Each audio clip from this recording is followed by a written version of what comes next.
Penyanyi Rosa ternyata tertarik dengan bisnis karaoke. Bisnis ini memang sedang menjamur di Jakarta dan Rosa digandeng oleh sebuah perusahaan hiburan karaoke yang cukup terkenal di ibu kota. Saya memilih karaoke keluarga karena menurut saya lagu-lagu saya bisa dinikmati sama bapaknya, sama ibunya, sama anaknya gitu. Secara resmi saya dan anak itu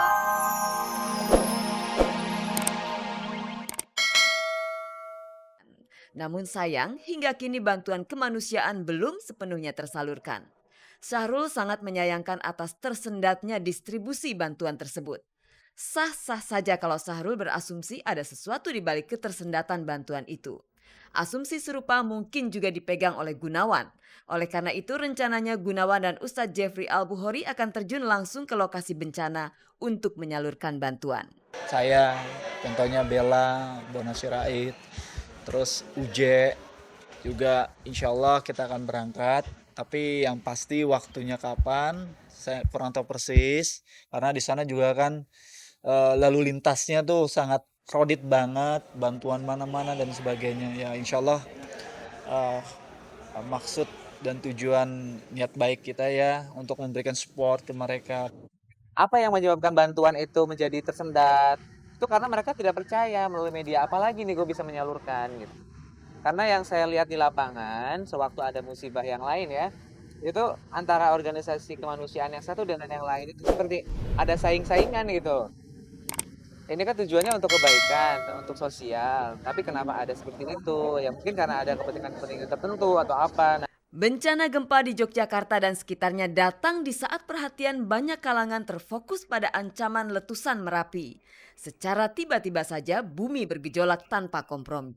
Tak ada yang menduga musibah datangnya dari Laut Selatan. Grup band Raja melihat kejadian itu layaknya baru saja terbangun dari mimpi.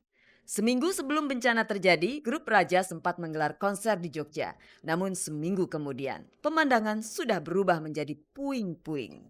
Yang disesalkan memang karena nggak tahu ya. Artinya kalau kayak Gunung Merapi kan itu kedeteksi sama orang gitu, sama manusia. Jadi saat Raja di sana itu hampir berapa masyarakat tuh hampir sambil memperhatikan gunung, tapi mereka juga datang ke show kita. Di situ kita sempat sama-sama berdoa. Mudah-mudahan artinya alam mau bersahabat dengan kita. Jadi jangan sampai terjadi peletusan gunung itu sendiri. Tapi ternyata malah musibah yang lain. Raja siap kembali ke Yogyakarta untuk misi kemanusiaan. Grup ini bersedia diundang untuk menggelar konser amal. Ketulusan Raja sangat dibutuhkan oleh para korban bencana gempa yang kini masih harap-harap cemas membangun harapan. Raja siap gratis untuk Jogja.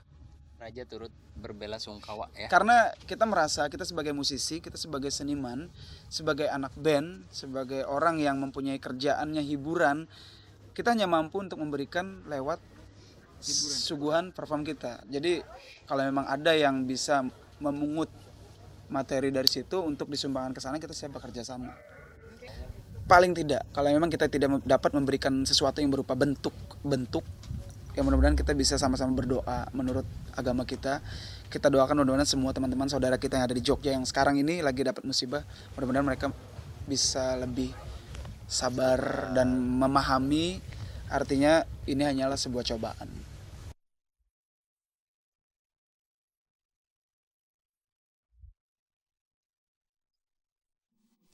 Pemirsa, penyanyi Rosa kini punya pemasukan baru, yaitu dari bisnis karaoke. Sebuah perusahaan terkenal yang bergerak di bidang karaoke menggandeng Rosa sebagai partner bisnis. Sementara grup band Samson harus merasakan tidak enaknya berurusan dengan penonton bengal. Saat Samson manggung di sebuah SMU di Jakarta, terjadi keributan bahkan sampai ke atas panggung. Pemirsa, kita awali berita dengan dari Rosa.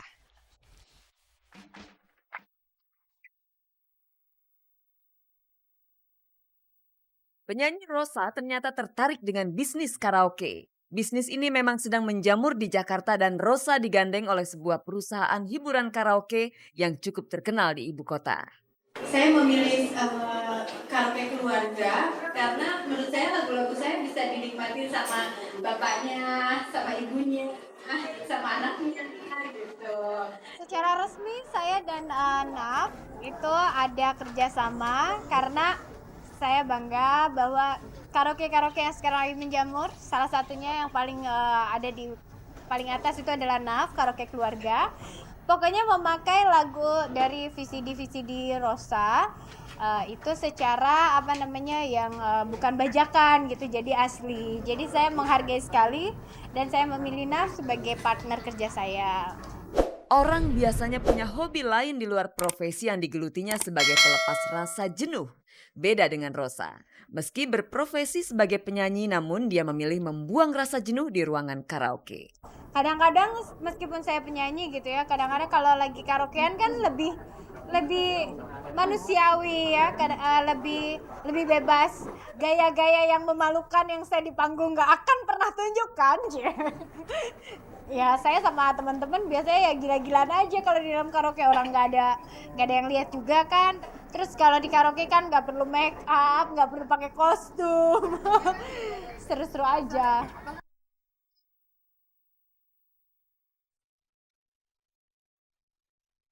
Pengalaman tidak menyenangkan menimpa grup Samson. Sabtu lalu saat berkonser di salah satu SMA ternama di Jakarta Timur, grup ini mendapat sasaran kekesalan dari anak-anak SMA.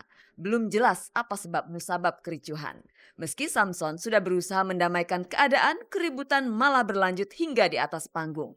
Nampaknya popularitas grup ini belum sanggup menjinakkan darah muda para pelajar SMA. Dari insiden itu tentunya menjadi bahan introspeksi bagi perjalanan kiprah Samson ke depan.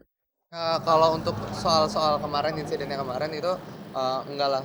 Ya biasalah acara-acara seperti itu pasti rentan akan insiden kecil rusuh-rusuh sedikit ya, gimana kita menyikapinya aja dengan baik. Jadi mudah-mudahan itu jadi pelajaran juga buat kita dan pihak penyelenggara ini. Ada hal lain ternyata yang telah kita ketahui, ternyata memang sebelum kita perform itu di bawah tuh udah ada gejolak-gejolak tersendiri. Gitu. Jadi ya meletusnya pada saat kita di atas. Jadi bukan karena sesuatu hal yang kita sebabkan gitu. Antisipasi ya kita yang ngomong lah, kita komunikasi ke penonton, kita bilang kita datang dalam damai, jangan pada ribut-ribut dong di depan. Kenapa sih mesti kayak gitu, kesiannya di depan, ya begitu-begitu aja. Cuman ya itu emang rentan terjadi ya gimana. Jadi ya kita makin lama makin dewasa makin tahu gimana cara menghadapinya. Gue juga masih dalam proses belajar untuk bisa menghadapi itu juga.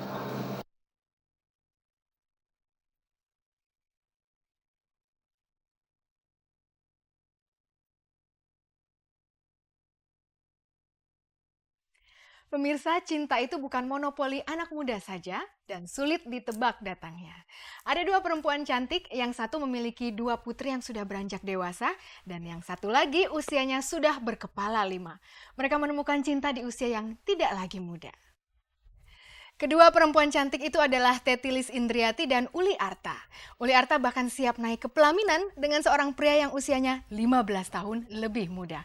Pemirsa, mari kita saksikan liputannya.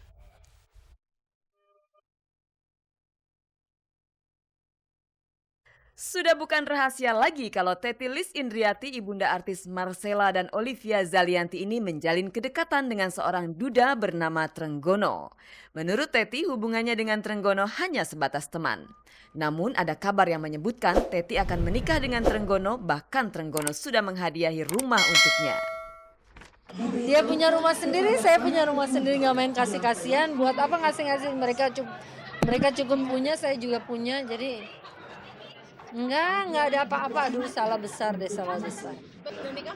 Sama sekali enggak, dan saya udah bilang kan berkali-kali bahwa saya sama dia family friend gitu, nggak ada apa-apa sama sekali dan tetap baik aja, anak dia, keluarga dia semua, dan nggak ada hubungan apa-apa secara private ya.